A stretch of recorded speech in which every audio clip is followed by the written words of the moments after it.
The question I'm hearing more often these days from radio hosts like George Noory of Coast to Coast AM is, Marshall, can you show us proof of Nibiru?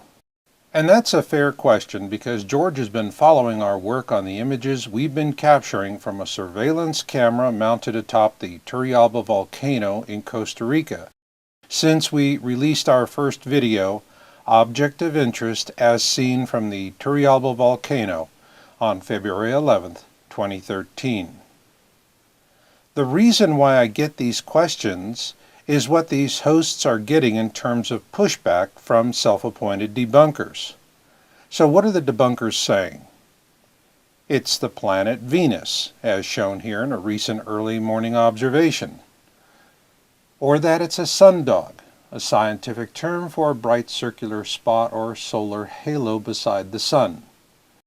Then there are the more technical explanations that deal with camera aberrations, such as, it's a reflection caused by a camera lens coating. Or, it's a lens flare caused by an internal reflection within the lens due to light being scattered by manufacturing inconsistencies in the lens itself.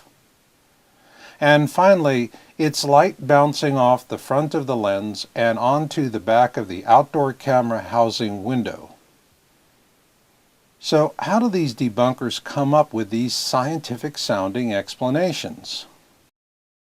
First, foremost, and always, they ignore the evidence and quickly pick up a megaphone. Their goal is not to study the data on its own merits, but rather to shout down whoever is presenting it in any way possible. Few people ever verify the claims made by debunkers, because debunkers know what's really going on for most of you out there, that you can't handle the truth. But that's changing, because we're seeing more of you out there becoming good cynics. You're not going to let some jerk with a megaphone stampede you, nor will you buy into any claim or representation that you have not personally verified. Considering that we have captured hundreds of images of Nibiru from the Turrialba feed, we are glad to see you out there because everyone loves a good cynic. That's why in this program we'll debunk the debunkers with a fair examination of their claims for both natural observations and camera aberrations. And for those of you who may be concerned about what that means for you and what you can do next, no worries. We've got good news for you. So let's get started.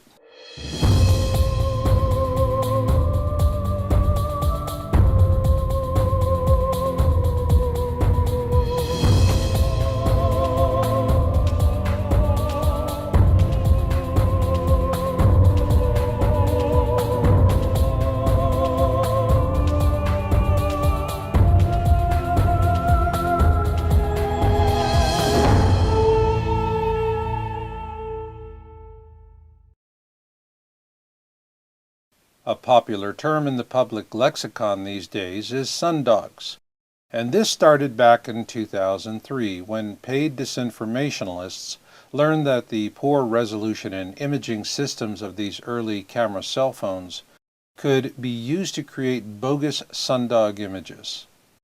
They then used social programming to make the term sundog a trigger word, so that when folks hear it, their brains stop working.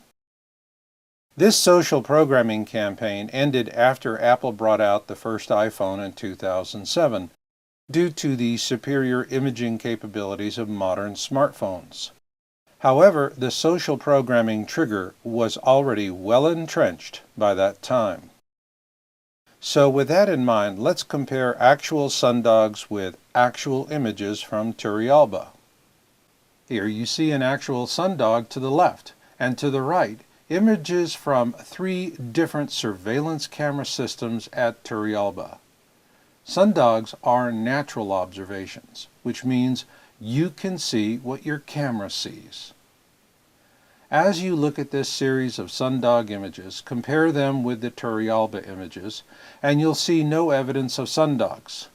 However, this fact has never stopped debunkers and paid disinformationalists from using this powerful social programming trigger phrase. Still the same, you can see the difference with your own eyes. Another popular natural observation debunking claim is, it's Venus. Here you see a recent observation of the planet Venus. Venus is used as the most frequent debunking tactic to rationalize away the object we're observing at Turrialba, which happens to be Nibiru. This feed capture from January of this year is from the third camera system installed at Turrialba. Here you see Nibiru. But is it Venus or is it Nibiru? If you're a debunker or a paid disinformationalist, we already know what your answer will be. However, for you good cynics out there, here is all the information you need to vet our observation. To the left, you see the time zone, elevation, and coordinates. And in the upper left-hand corner of every image displayed on the Turrialba feed is a date and time stamp. Now, always remember, you're looking out to the west. So, to vet this observation, enter the data into a sky program such as Stellarium, and here is what you'll see. That Venus is not in the field of view. And in fact, you can perform this same test with every Turrialba feed image of Nibiru we've ever posted. So if we're mistaking Nibiru for Venus, our own government, let alone any honest fifth grader, could have easily debunked us. But that is not how our government responded. On June 8, 2014, we released our video Planet X 101, Nibiru Nearing. And on June 12th, the United States government responded. They had the camera at Turrialba pointed downward at the ground so that we could no longer use the feed to observe Nibiru. This is not truth, folks. It's just simple, heavy-handed suppression. If you want to understand the full scope of this deception and why these disinformation tactics are being employed, please read our article, It's Time to Look Up, at yowza.com, YOWUSA.com.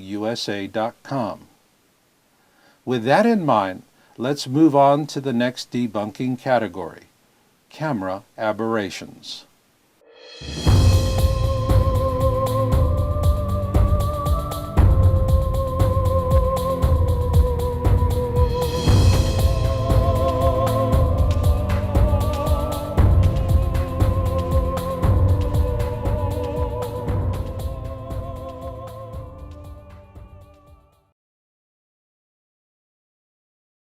Camera aberrations are what the term implies, and unlike natural observations, these are image anomalies created by your camera. At the beginning of this program, we mentioned the three camera aberrations debunkers and paid disinformationalists use to dismiss our Nibiru observations. It's a reflection caused by a camera lens coating. It's a lens flare caused by an internal reflection. And it's light bouncing off the front of the lens and onto the backside of the camera housing window. Since this is the most creative of the lot, let's start with that by taking a quick look at the relevant outdoor surveillance camera components. Here is an example of a typical outdoor surveillance camera and its weatherproof housing. So let's strip it down to its bare components to see what's relevant. Here we begin with a camera body, to which we now add a lens. Unlike film cameras, digital cameras use an imaging sensor located just behind the lens mount to capture the image. So now that we have a complete camera, we need to protect it from the elements. That starts with a sealed weatherproof housing. And in front of this housing is a window for the camera lens. Now here is a key concept. No matter what kind of camera aberration we're talking about, It's going to happen within a few inches of the imaging sensor. Anything beyond the camera housing window will be a natural object. In terms of what we see at Turrialba, this is typically going to be clouds and heavenly objects such as the sun and Nibiru. Therefore, the important thing to remember is that digital cameras such as the outdoor surveillance camera at Turrialba can produce images with both natural objects as well as camera aberrations. So the trick becomes one of separating the real objects from the aberrations. And if you have a series of images, this can be done very easily with movement. Here we have a series of observation images recently submitted to us, which turned out to be an excellent example of a lens flare, and how it can be identified because of its random movements. That's why I call lens flares hoochie coochie dancers, because they just dance around everywhere. In our video titled Planet X System Observations and Orbital Analysis, published on July 28, 2013, we presented a superb example of how Nibiru moves naturally through the sky. Here you see to the left of the sun is Nibiru, or what we used to call bluebonnet. Notice how it moves steadily through the sky as natural objects do, while it closes with the cloud bank. Now remember, all camera aberrations happen within a few inches of the imaging sensor in the camera, which is installed just behind the lens mount. And what you see now is Nibiru slipping behind the clouds. It is also very important to note that Nibiru disappears behind the clouds while the sun is still in full view. Had it been an aberration, it would have remained in view with the sun. Obviously, the advantage of using a consecutive series of images to determine if your object of interest is natural or not is the best way to go. Yet in most cases, we only have one image to work with, or just a limited series. In this case, we at Yowza.com have developed an analysis method for studying just these kinds of digital images. We first explained a key element of a method we call camera sensor illumination, or CSI, in a video we released on April 19, 2013, titled Blue Kachina and Its Moon. Unlike film, which is a single substrate, digital image sensors are like a tiled wall, all contributing to a single image. Consequently, we found that natural objects that generate their own light will also cause what we call foreground illumination of the atmosphere in front of them, inside the image sensors that capture their presence. This became the basis for a complete camera sensor illumination method we presented on July 28, 2013 in our video titled Planet X System Observations and Orbital Analysis. In that video, we show two attributes of natural objects when imaged with digital cameras. First, they evidence foreground illumination, and second, they offer crisp, well-defined image details. Consequently, we refer to them as hot objects. Aberrations, on the other hand, we refer to as cold objects because they lack foreground illumination and evidence fuzzy edges. In reviewing our images of Nibiru captured with the Turrialba surveillance cameras, we have always seen a consistent pattern of hot objects. Likewise, Nibiru moves in a natural manner in these feed captures, and as you saw before, it slipped behind a cloud bank at sunset while the sun was still in full view. So, are we asking you to believe that the images we have been reporting for all this time are in fact Nibiru? No. What we are asking you to do is to be a good cynic.